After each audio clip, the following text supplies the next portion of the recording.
Hi everyone, it's John, and welcome back to my channel. I am back after maybe a month-long hiatus or so, and it is late at night. I have made myself a cup of coffee to get through this book review. But I did want to film something because otherwise it was just going to make another excuse about another day passing without making another book review. So, in the spirit of being productive and getting something accomplished, let's talk about something I read in January with two other wonderful booktuber/booktube participants. And it was apparently the book that everyone and their mother has read besides me up until now. And it is, I have a naked hardcover, clearly. This is SPQR by Mary Beard. And I read this with Stephanie J. Cohen and Deb Drainer from Rainer Reads Stuff. I will leave their information below. And I just wanted to start off with a little bit of an observation that I have about what I've noticed about Mary Beard and sort of people like her, and then sort of jump into the review because I really appreciate something. It popped out to me. I was overhearing a conversation the other day about England's reputation for having dozens, maybe hundreds, of people who sort of deftly stride that dividing line between academic life and public life. You have historians like Perry Anderson and David Cannadine and Richard J. Evans, and philosophers like the late Mary Midgley, A.C. Grayling, Simon Blackburn, and scientists like Brian Cox and Richard Dawkins and Roger Penrose. They all take this active interest in furthering the knowledge of the public, but many of them either had or still have really good, solid academic positions too. They managed to do both. I cannot imagine having that much, not time on my hands, I guess, but using my time that wisely. Clearly, I need to do better myself since I've only made this video in the last month.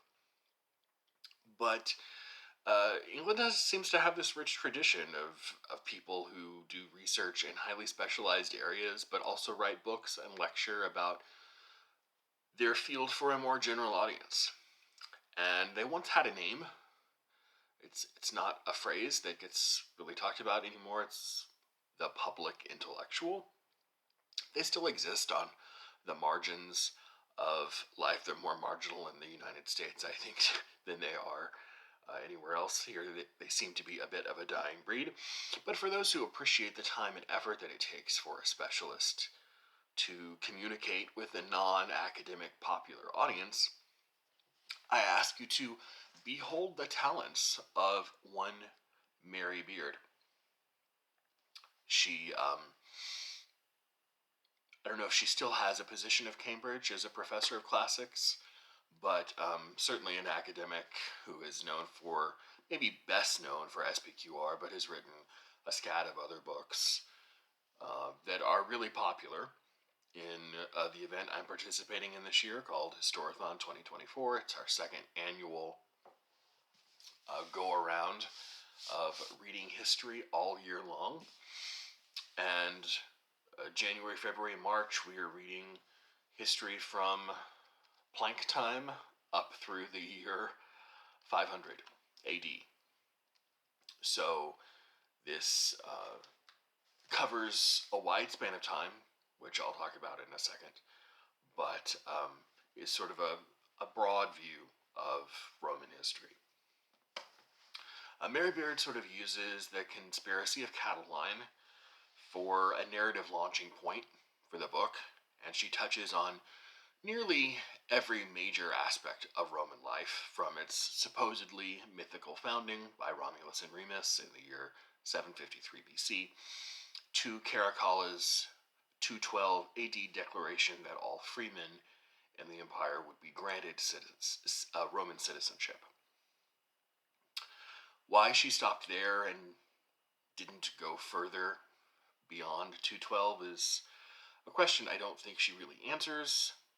Maybe it's because if you get too far into the 3rd century, Rome becomes kind of a shit show of increasingly violent political instability with long runs of emperors who serve just a few years or even a few months in office. But between 753 BC and 212 AD are events too numerous to count, making a review of this book kind of a difficult task. But what sticks out really isn't the content per se, but the way in which Mary Beard presents it. And it's really good narrative history, I think.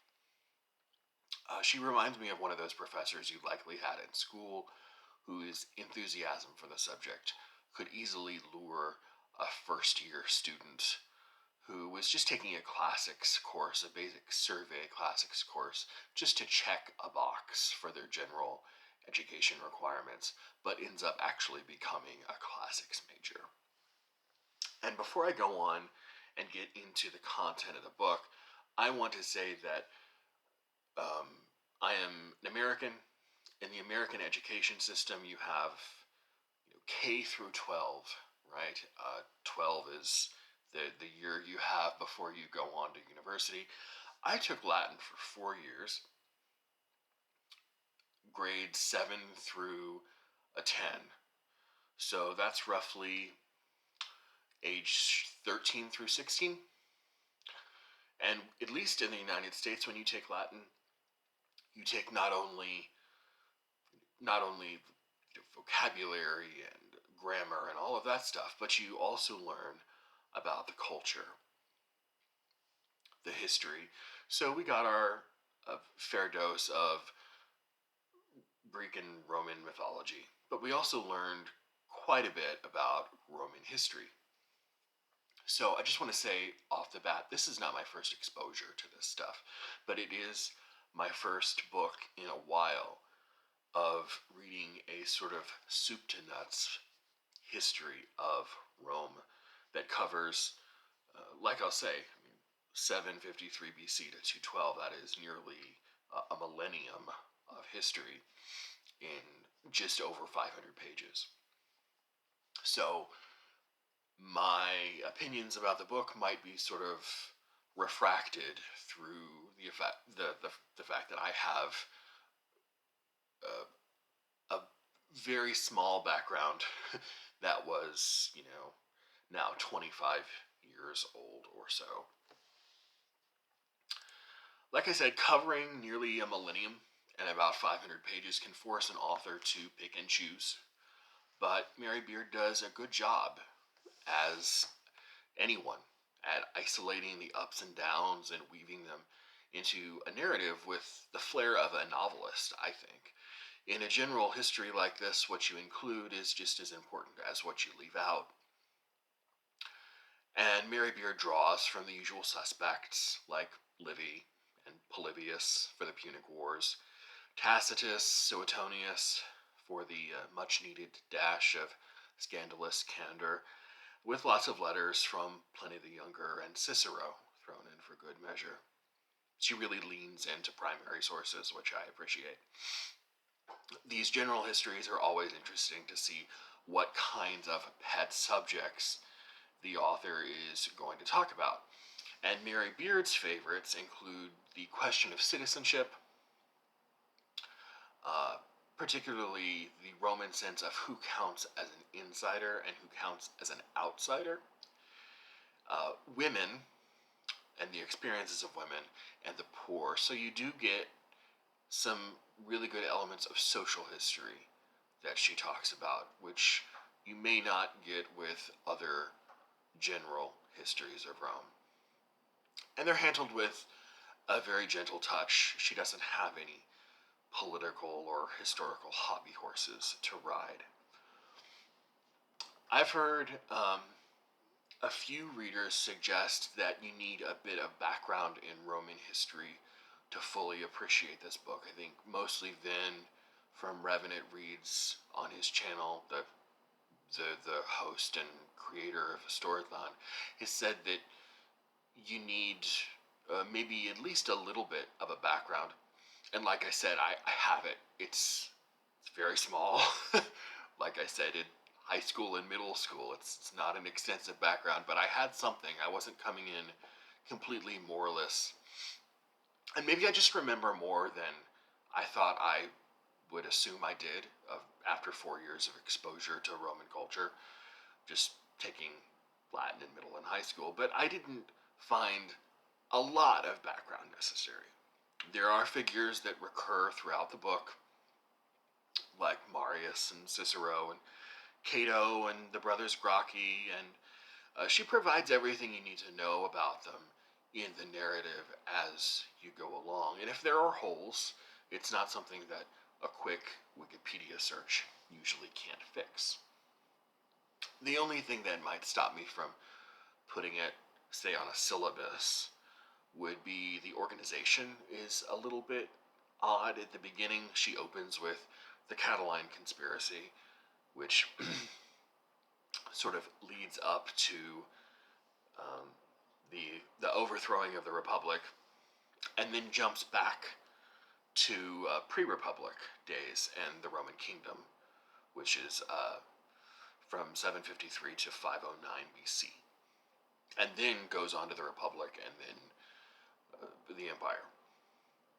The Catiline conspiracy is great in that it captures the furtive, surreptitious spirit of mid-1st century BC Roman politics, which occasionally pops up in occasionally during the book, but which might put some readers off as far as sort of going out of chronological order. But as far as a refresher or a first-time introduction to the time and its major figures, I found this to be a pretty good, solid place to start. Like I said, it's been a long time since I've read a very general Roman history. There are probably better places to go than this. There are certainly much worse places to go to. If you happen to know any better ones, I would be curious, because I I love books like this. I've read a handful of books that are a bit more focused. Say, the one I just started today, actually. I promised someone in the Historathon Discord that I was going to read this with them. This is a biography of Cicero, as I was taught to say his name, or as it's anglicized, Cicero by Anthony Everett, and also have read, a biography of Caesar, a biography of Augustus. But this, like I said, has some breadth to it that obviously the life of a single person wouldn't have. If you know any of the books like this that might be even stronger or better, I would really love to hear about them in the comments. And if you've read this, let me know what you think. Do you need sort of a background? Have you read it and did it leave you bewildered? Was it too much information? Because, like I said, for me it was it brought back a lot of days from 8th and 9th and 10th grade. uh, and the quirks and eccentricities of my two Latin teachers, whom I dearly, dearly miss. But let me know if you've read it in the comments, and I will be back soon, much sooner than a month, with another video. Thanks, everyone, and I'll talk to you later. Bye.